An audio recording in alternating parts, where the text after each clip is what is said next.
Hey guys, Nate here, and just another commentary. Just kind of wanted to talk about everything that's been going on with my cast. It truly is, when I first got the news that I broke my fingers, I was like, well, my first thought was, I don't get to go to work anymore, and some people would take that as being the greatest thing ever, and I was upset because I really liked my job. And then finally came to me to realize that, I'm going to have a cast on for 6 weeks, and 6 weeks would cover up the time until school.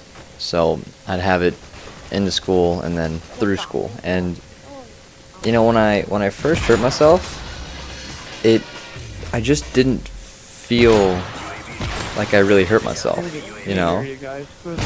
Like it just didn't feel like a big deal to me. Because I was like, damn, my hand hurts, but whatever, I can move on. But sitting here with this cast on, it sucks. I honestly it just doesn't feel right to me, because I've got this orange cast on, and it's this little thing that's just gonna remind me about what happened and what didn't happen, I guess.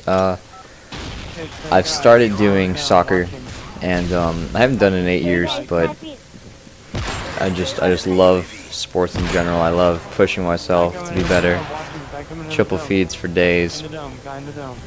Guy in the dome. Guy talking in game chat. Sorry about that. Gameplay is not all that amazing. Don't expect it. I'm not sure. I can't remember if I got this with my cast on or not. The way it worked though is that they had a first casted me up, and it wasn't that much. It was doable. I could play Call of Duty. I was nowhere close to as good as I was that I am normally. So I was doing that for a little bit, and then I go back and they say, hey, we need to put more on. So they added even more onto my hand.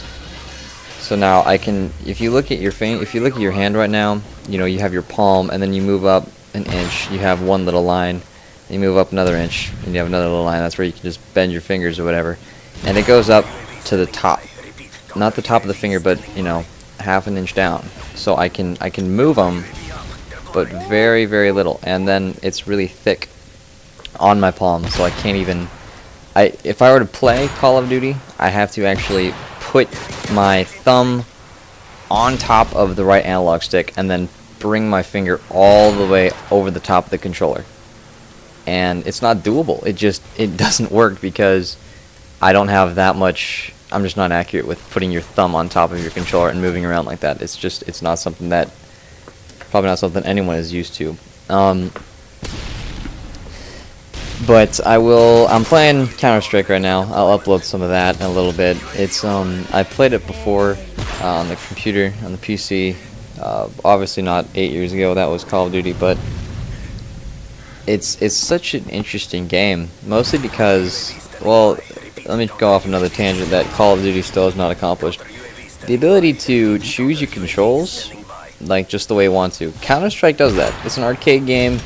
Yeah, it's been out for a long time, but it's only been on arcade for maybe a week. I think it's a week on Monday, and they're able to do that, and that should definitely make Call of Duty think about how they can do that. But whatever, they're dumb. Sorry, but Call of Duty's pretty dumb. That's all I can say about that. But yeah, I'll have more stuff uploaded. School starts soon. I'll probably do a commentary about my first day before school, and hopefully I'll upload a Counter-Strike gameplay tomorrow. Maybe do a live com, or maybe just talk about Counter-Strike. And who's pumped for Black Ops 2? I'm reading stuff about and watching stuff about the sniping, and that's almost always the biggest factor in Call of Duties for me and for thousands of others. But then again, millions of people don't care about sniping. We gotta always remember that we're the loudest group, but we're also the smallest amount. So sniping looks good so far. Ghost looks like it's getting covered up. So two things right there that were different and wrong with Black Ops are being changed. If they were to keep, let's say they keep the sniping on Black Ops, on Black Ops 2 they have the same sniping as the first Black Ops, I'd be okay with that, because there's nothing wrong with Black Ops sniping now. It's to the point where it's hard enough to where you can't run into spawn and kill people, but you have the parts where the shots are inconsistent because of the connection, and then there's second chance, so in a way it's way underpowered. But if you take out second chance, you put the hit detection better, maybe ante up the power a little bit to one-hit kills, 80% of the time, and we have a good game for sniping. So yeah, it's been, I hope you enjoyed that. I went 30-10, I think. Little 7-year-old kid talking in the background, sorry about that. This is how it works. Silent shot for the win. Swag. Talk to you guys later.